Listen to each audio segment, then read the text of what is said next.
Kesempatan di mana Bapak Ibu berada, gunakan itu bertakan Injil. Alasan yang kelima, mengapa kita harus bertakan Injil? Mempersempit bahkan menghancurkan kuasa simbolis, termasuk juga cara kerjanya simbolis. Oh, maksudnya gimana nih? Kita tahu Bapak Ibu yang dikasih oleh Tuhan Yesus Kristus, misi, tujuan, target dari iblis itu tidak ada yang benar. Semua target dan misi dan tujuan dari simbolis adalah menghancurkan, negatif. Di dalam 1 Yohanes 3:8, misi iblis adalah dikatakan di sana mendorong setiap orang supaya setiap waktu, setiap saat hidup terus di dalam kejahatan dan bahkan berbuat banyak jahat. Hal yang sama di 2 Korintus 4 ayat 3 ayat sampai 4. Misi simbolis adalah membutakan mata rohani dan jasmani orang, sehingga dia tidak melihat hidup yang benar dalam Kristus. Termasuk di dalamnya menyesatkan, mendorong setiap orang untuk apa? Saling membenci satu dengan yang lain, saling membunuh, saling menganiaya, dan bahkan melahirkan banyak persoalan. Baik secara rohani, jasmani, ekonomi. Itu banyak dilakukan dan dikerjakan oleh iblis di dalam diri orang yang belum sungguh-sungguh bertobat kepada Kristus. Bahkan orang yang kerasukan setan pun itu bagian daripada pekerjaan dari iblis, Bapak. Artinya Bapak Ibu dikasih oleh Tuhan Kristus. Mayoritas orang-orang yang hidup di sekitar kita itu adalah orang-orang yang belum bertobat, kan Bapak Ibu? Yang artinya apa? Mereka lebih sering di apa? Dikuasai, dikendalikan dan diperalat oleh iblis, melakukan apa yang iblis suka, melakukan apa yang iblis mau. Orang membunuh, kan itu bentuk pekerjaan daripada iblis di dalam diri orang itu. Orang melakukan pemerkosaan, itu adalah bentuk pekerjaan iblis dalam diri si pemerkosa itu. Orang membakar gereja, menghalangi kita beribadah. Itu adalah perpanjangan tangan pekerjaan dari si bos dalam diri orang-orang belum bertobat itu. Orang saling baku pukul, baku hantam, baku bunuh. Suami membunuh istrinya, istrinya membunuh suaminya, anaknya membunuh orang tuanya. Betul-betul pekerjaan dari iblis. Apakah kita mau membiarkan semua situasi dan keadaan ini semakin berdosa? Tentu tidak kan Bapak Ibu.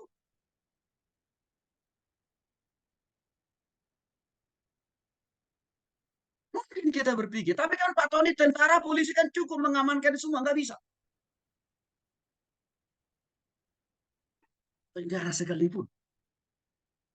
Penjara sekalipun Bapak Ibu. Menahan selama-lamanya orang di penjara. Kalau waktu dia di penjara tidak bertobat dan berjumpa kepada Yesus, lebih brutal setelah dia keluar. Bahkan kadang-kadang di penjara itu, pekerjaan simbolis lebih dahsyat. Mereka di sana baku pukul, baku bunuh, baku aniaya, baku habis-habisan. Artinya Bapak Ibu, kalau kita mau mempersempit pekerjaan iblis, kalau kita mau menghancurkan kuasa iblis, alat yang paling efektif adalah bertakan Injil kepada orang-orang yang belum bertobat. Sehingga orang-orang yang belum bertobat itu tidak lagi dipimpin, dikuasai, dijajah, dan diperalat oleh iblis. Jadi, kalau kita mau menurunkan tingkat kriminalitas di republik ini, di dunia ini, kita punya tugas diberikan Tuhan. Bertakan. Karena orang-orang melakukan tindakan kriminalitas itu adalah bukti. Mereka dijajah, dikuasai, dan diperalat oleh iblis. Melakukan yang iblis mau. Tidak lain, tidak bukan menghancurkan. Maka kita harus bertahan Injil, Bapak Ibu. Jadi kalau semakin tinggi tingkat kriminalitas, tingkat kejahatan di republik ini, di mana kita tinggal, berarti ada peran yang tidak, ya ada peran kita yang belum kita lakukan itu apa? Membertahan Injil. Itulah alasan itu Bapak Ibu. Kalau kami pelayanan di penjara, kami tidak mau lagi memindahkan ibadah hari Minggu di penjara itu. Karena kami tahu di penjara itu mereka tiap hari ada ibadah. Kadang-kadang pagi, siang, malam, tiga kali, 3 ronde. Bahkan belum lagi ada gereja-gereja lain juga, ada pelayan-pelayan lain juga yang masuk untuk melayani di penjara. Tapi saya bilang sama tim saya, kehadiran kita di LP, di penjara, tidak boleh sama. Seperti yang dilakukan oleh gereja-gereja lain, persekutuan lain, pelayanan lain. Tidak boleh sama. Alias apa? Jangan hanya memindahkan mimbar gereja. Kenapa ini dilakukan Pak Tun? Tidak menginjil saya. Caranya gimana? Saya bawa Bapak Ibu. 50 orang mahasiswa ke LP Sukamiskin. Ini bukan mahasiswa teologi loh. Ini mahasiswa umum loh. Saya bawa 50 orang. Lalu sampai di sana, kita hanya ada 1 2 lagu dan 2 pembukaan. Khotbahnya, saya ikut khotbah. Tapi 50 orang mahasiswa itu saya suruh khotbah. Caranya gimana? Yang 50 orang mahasiswa itu Bapak Ibu, saya suruh mereka memimpin kelompok dari seluruh narapidana yang ratusan orang lebih. 1 orang dapat 2. 1. Saya bilang, di sana kau khotbah, saya bilang. Artinya apa? Saya suruh mereka memberitakan Injil. Door to door. Dari 1 ke 2 orang.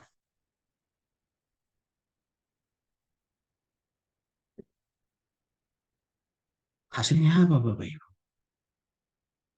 Selesai kita penginjilan kelompok kecil Bapak Ibu. Lalu kita minta sharing. Orang-orang narapidana yang kita injil itu. Mereka bersaksi.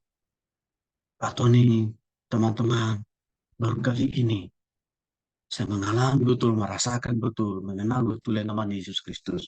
Buat apa dia lahir, mati, dan bangkit. Itu artinya apa? Terjadi pertobatan massal.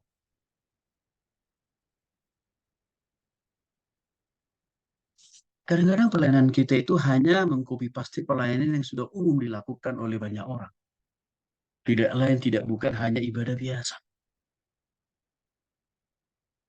Yang kadang-kadang dalam ibadah biasa itu pun tidak menuntun orang pada pertobatan. Sehingga apa? Orang itu rajin sih menjadi jemaat yang setia beribadah, tapi tidak pernah sungguh-sungguh mengalami pertobatan pada Kristus.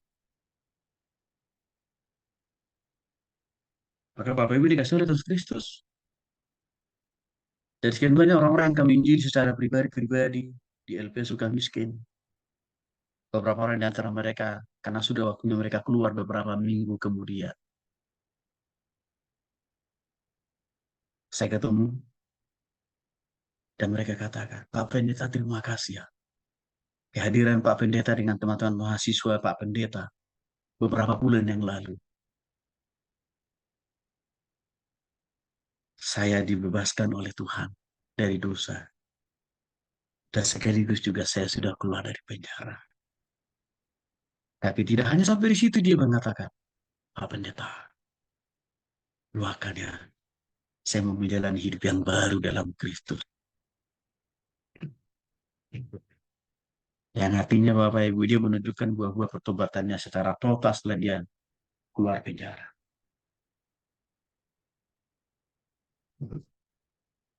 Dengan kita memberitakan Injil Bapak Ibu, ya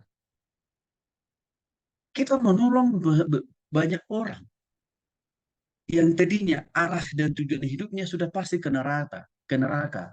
Tapi karena kita memberitakan Injil, arah dan tujuan hidup mereka berbalik 180 derajat kembali kepada Kristus.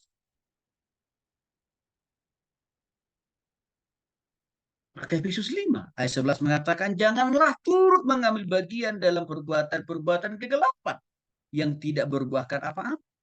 Tetapi sebaliknya telanjangilah perbuatan-perbuatan itu. Bapak Ibu dikasih oleh Tuhan Yesus Kristus. Saya mengalami betul. Waktu saya semakin lebih giat memberitakan Injil Bapak Ibu. Ada banyak pengalaman yang nggak pernah saya pikirkan, nggak pernah saya bayangkan. Bahkan di luar daripada apa yang saya pernah pelajari. Itu Tuhan banyak lakukan. Ambil saja contoh. Bapak Ibu dikasih oleh Tuhan Yesus Kristus. Ya, saya belum pernah sebelum saya mendalami teologi, sebelum saya mendalami teologi, karena background status saya itu ekonomi. Ya, di Fakultas Ekonomi kan nggak ada pelajaran mata kuliah khusus nih. Tapi Bapak Ibu dikasih oleh Yesus Kristus. Karena motivasi dan kerinduan saya memberitakan Injil begitu besar. Tanpa pemahaman dan pengetahuan teoritis tentang okultisme, Tuhan kasih pengalaman saya yang notabene background sarjana ekonomi bisa melayani orang yang kesurupan sampai sembuh, sampai bertobat orang itu. Apa yang saya katakan di sini? Kadang-kadang kita berpikir, oh, saya harus tahu dulu semua isi Alkitab luar dalam. Baru saya mau penginjil, omong kosong itu. Itu hanya mau bersembunyi di balik kemalasan dan ketakutan aja. Artinya Bapak Ibu dikasih oleh Tuhan Yesus Kristus. Waktu kita melakukan pemberitaan Injil, waktu kita melakukan pemberitaan kabar baik, Tuhan bisa memakai kita dengan segala apa yang Tuhan taruh dalam diri kita untuk mengimpartasikan kuasa Tuhan. Termasuk dari melayani orang yang kerasukan. Menjadi langganan Bapak Ibu tiap-tiap tahun. Pasti selalu ada orang saya layani karena kerasukan. Dan saya katakan tadi, dulu pengalaman itu sampai sekarang masih saya alami. Itu diawali bukan karena saya sudah mendalami teologi Tuhan. Tapi bakal pertobatan kepada Kristus dari kerinduan bertakan itu. Sampai di situ Tuhan perlengkapi.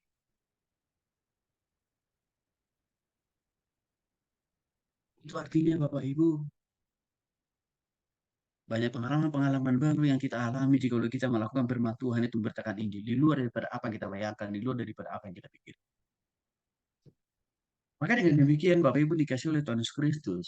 Doa saya ini, dengan kita semakin lebih diperlengkapi lagi bagaimana teknik dasar teologi yang memberitakan Injil dan teknik memberitakan Injil.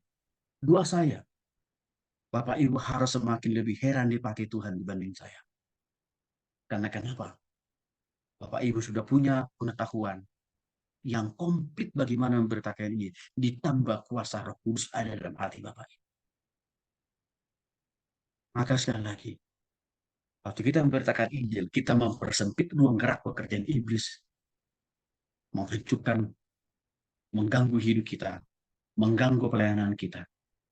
Maka caranya kita harus lawan iblis itu dengan cara memberitakan Injil. Beritakan kabar baik kepada orang-orang yang belum sungguh-sungguh betul kepada Kristus, sehingga di kemudian hari mereka tidak menjadi ancaman buat kita. Maka itu saya katakan tadi, penginjilan terhadap orang-orang di penjara penting. Penting. Kenapa? Karena dengan mereka diinjili, maka waktu mereka keluar dari penjara, hidup mereka tidak lagi sama seperti di penjara. Tapi sungguh-sungguh mereka berubah. Maka saya katakan tadi, kalau kita melakukan penginjilan di penjara, jangan hanya memindahkan khotbah hari Minggu, tapi injili secara pribadi-pribadi orangnya.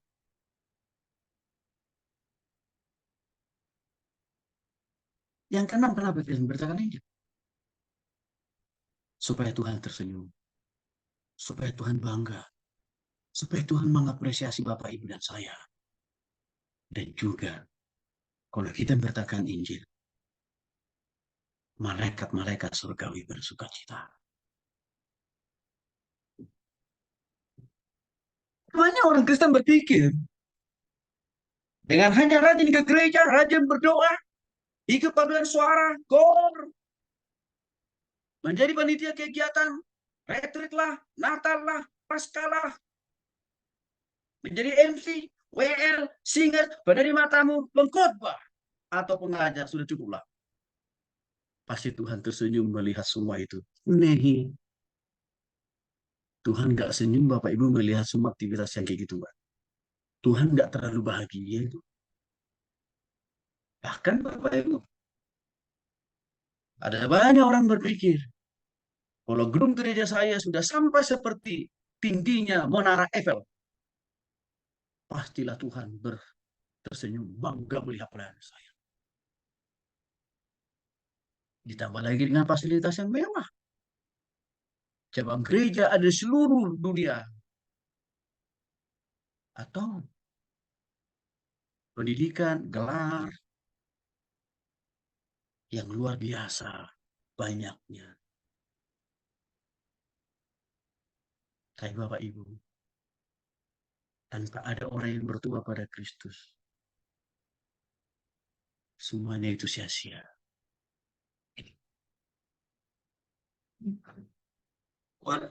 Ketika di dalam penglihatan orang lain, wah kita ini orang sukses nih, pendeta yang diberkati nih. Tapi Tuhan tidak bangga kalau tidak ada orang yang bertobat kepada Kristus, sia-sia semuanya. Kita lihat ayatnya Bapak Ibu.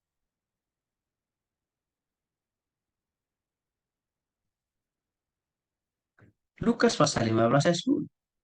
Aku berkata kepadamu, demikian juga ya akan ada sukacita pada malaikat-malaikat Allah karena satu orang bertobat. Tolong Bapak Ibu perhatikan ayat ini. Tuhan berkata, akan ada malaikat-malaikat yang bersuka cita karena ada satu orang bertobat. Ini adalah gambaran pertobatan satu orang jiwa begitu mahal dan berharga di hadapan Tuhan. Bahkan jauh lebih penting dari banyaknya gelar yang kita punya, pengetahuan yang kita punya. Itu bahkan satu orang jiwa kepada Kristus lebih berharga daripada kita punya gereja di seluruh dunia ini. Itu satu orang jiwa lebih penting daripada kita anggota kor di semua gereja di dunia ini.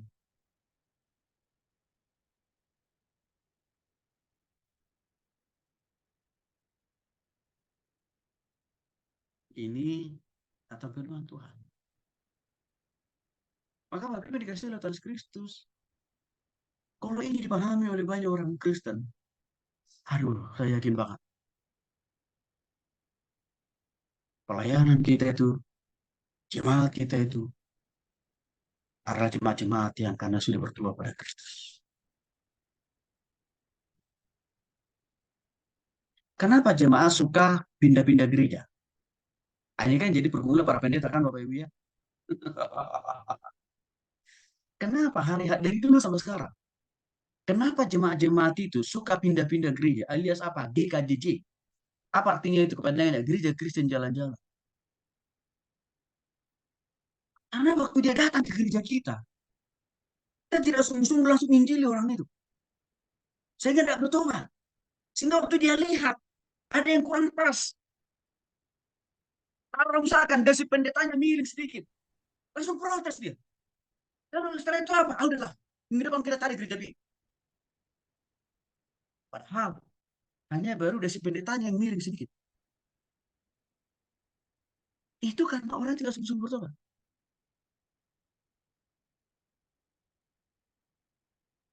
Tapi coba Bapak Ibu, waktu setiap minggu kita konsisten khotbah kita khotbah penginjilan, ya apa yang terjadi? Orang baru datang, sungguh-sungguh bertobat ke nama Yesus. Maka itulah yang menjadi awal mula bagi dia untuk mengambil komitmen dan keputusan loyal untuk beribadah bahkan melayani gereja kita. Karena dia tidak lagi datang ke gereja itu hanya mencari berkat atau hanya mencari kekurangan Bapak Ibu pendeta atau kekurangan gereja, bukan.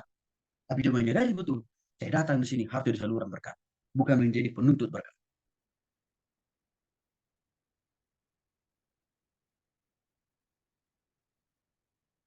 Pertobatan jiwa pada Kristuslah yang membuat Tuhan bangga, yang membuat malaikat bersuka cita. Berarti Bapak Ibu dikasih oleh Tuhan Kristus. Karena pertobatan orang-orang yang kita layani itulah, orang-orang yang kita injili itulah, maka Tuhan melihat, oh Tony aku bangga punya anak seperti ini. Bukan karena gelarmu itu Tony, kata Tuhan. Maka sampai sekarang Bapak Ibu. Sebelum saya jadi pendeta, saya 15 tahun jadi penginjil. Saya 15 tahun jadi penginjil Bapak Ibu. Sebelum saya jadi pendeta. Maka artinya Bapak Ibu setelah jadi pendeta sekalipun, hati penginjilan saya tidak pernah pudar. Bahkan tidak pernah luntur.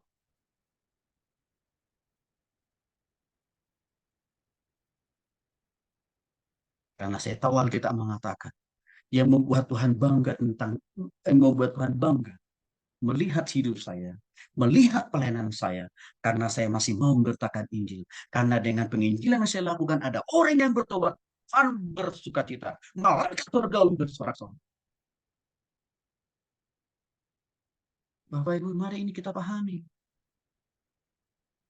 Di sisi lain, kalau kita memberitakan Injil, bukan hanya membuat Tuhan tersenyum, tapi juga dalam 1 Korintus 15 ayat 58. Karena itu saudara-saudaraku yang kekasih, berdirilah teguh konsisten. Jangan goyah, jangan malas. Dialah selalu dalam pekerjaan Tuhan, artinya apa? Konsisten dan setialah selalu dalam memberitakan Injil. Hasil akhirnya,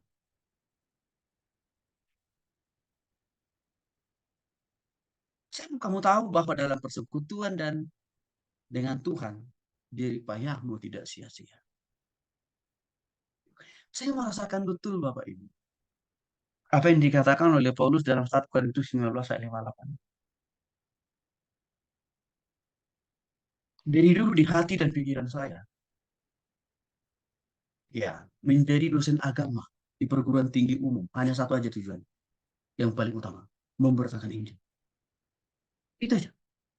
Maka setiap semester Bapak Ibu, saya ngajar mata kuliah agama. Harus wajib hukumnya. Mahasiswa itu lebih dari satu kali. Saya tantang untuk bertobat terima Yesus. Dan saya tidak peduli. Mereka dari gereja mana. Saya tidak peduli. Mereka itu Protestan atau Katolik. Karena bagi saya, nyawa mereka perlu diselamatkan secepat mungkin. Kenapa?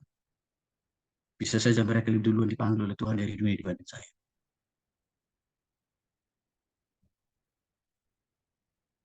Hasilnya, dari komitmen dan kesetiaan untuk memberitakan Injil ini, Bapak Ibu, Tuhan buka berkat. Tuhan buka kemudahan buat saya untuk menjadi dosen di 10 perguruan tinggi umum, bukan sekolah teologi, perguruan tinggi umum. Kenapa Tuhan buka jalan itu? Karena Tuhan tahu, oh, kamu mengerti isi hati saya, kata Tuhan. Kamu mau membuat hati saya bersuka cita. Kamu membuat saya bangga, Ton. Maka saya katakan tadi, Bapak Ibu, Tuhan buka jalan sampai menjadi dosen di 10 perguruan tinggi negeri dan swasta, Bandung, Jakarta. Apa mau saya katakan di sini kepada kita, Bapak Ibu? Waktu kita menangkap isi hati Tuhan, isi pikiran Tuhan, berkat Tuhan akan ikut serta merta tercurah dalam kehidupan rumah tangga, usaha, bisnis, pelayanan, Bapak Ibu. Maka itu saya katakan tadi. Bapak Ibu para pengusaha dan profesor, jadikan usaha dan bisnis itu menjadi jembatan untuk memberitakan Injil. Maka usaha bisnis Bapak Ibu pasti diberkati oleh Tuhan. Bagi kita para pendeta, mari kita semakin lebih giat lagi memberitakan Injil. Maka disitulah Tuhan akan tambahkan. Tuhan akan kirimkan jiwa-jiwa baru ke gereja kita. Untuk kita injili. Karena Tuhan tahu gereja kita adalah gereja yang memberitakan Injil. Gereja yang membuat orang bertobat pada Kristus. Tuhan akan lakukan itu. Tuhan tidak hanya kirim orang yang hanya Kristen jalan, di KJJ, Kristen jalan-jalan. Tapi Tuhan sudah memilih, Tuhan sudah menetapkan. Engkau harus ke gereja sana. Karena di gereja sana itu, engkau akan mendengar tentang aku, engkau akan ditobatkan dan percaya kepada aku di gereja. Pergi ke sana. Disitulah Tuhan tambahkan jiwa-jiwa baru.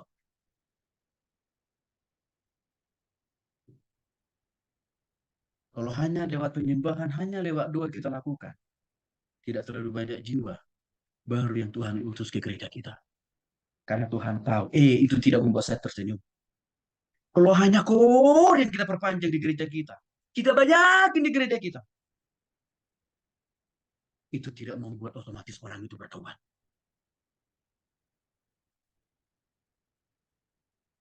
Itu tidak langsung otomatis Tuhan menggerakkan, mengirim banyak orang ke gereja kita hanya karena dengar kor, tapi karena dengar. Injil Kristus yang membuat mereka dikirim oleh Tuhan ke gereja kita. Bapak Ibu, tolong kita pahami ini. Saya yakin gereja persekutuan pelayanan yang konsisten dalam penginjilan tidak akan pernah mati. Tidak akan pernah makin menurun, makin turun, tapi akan makin naik. Ulang pas untuk ulang.